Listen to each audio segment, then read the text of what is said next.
ராமராமா, 1 ஜூலை மாதம் சௌமியவாசரः புதன்கிழமை, பராபவ வருஷம் ஆனி மாதம் 17 கிருஷ்ணபக்ஷ பிரதம கார்த்தால 8:02 வரை, பின்பு த்விதீய பூர்வாஷாடா நட்சத்திரம் கார்த்தால 7:40 வரை, பின்பு உத்தராடம் மாகேந்திர யோகா கௌலவகரணம். இன்னைக்கு ராகுகாலம் மத்தியானம் 12லிருந்து 1:30, யமகண்டம் கார்த்தால 7:30லிருந்து 9. பூஜையில் உடைந்த பொருட்களையோ சுவாமி படங்களையோ வைக்கக்கூடாது என்கிறது சாஸ்திரம். ஏதாவது பொருளுக்கு இதிலிருந்து விலக்கு அளிக்கின்றதா?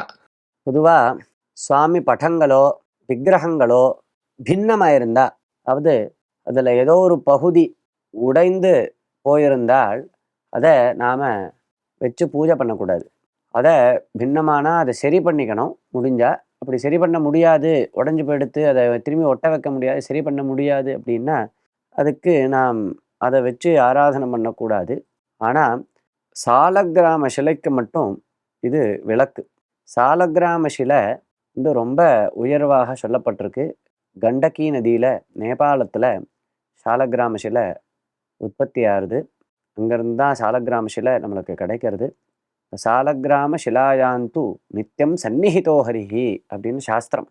சாலக்கிராம சிலையில் பகவான் நாராயணன் ஸ்ரீயப்பதி சாநித்தியத்தோடு இருந்துட்டுருக்க. அதில் வந்து நாராயணம் ஆவாகயாமின்னு ஆவாகனம் பண்ணணும்னு அவசியம் இல்லை. சாலக்கிராம சிலையிலேயே பகவான் இருக்கார், சந்நிகிதாலாக இருக்கார், சாநித்தியத்தோடு இருக்கார்னு சாஸ்திரம் சொல்கிறது. அப்படி உயர்வு வாய்ந்ததான சாலக்கிராம சிலை, அது உடைந்திருந்தாலும் அதை வச்சு பூஜை பண்ணலாம். எவ்வளோ சுக்கு நூறாக உடைஞ்சாலும், 100 துண்டுகளாக 1000 துண்டுகளாக சாலக்கிராம சிலை உடைஞ்சிருந்தாலும் அதை வைத்து பூஜை பண்ணலாம். பகவான் நாராயணனை பூஜை பண்ணலாம்னு சாஸ்திரம் சொல்கிறது. ராமராம்.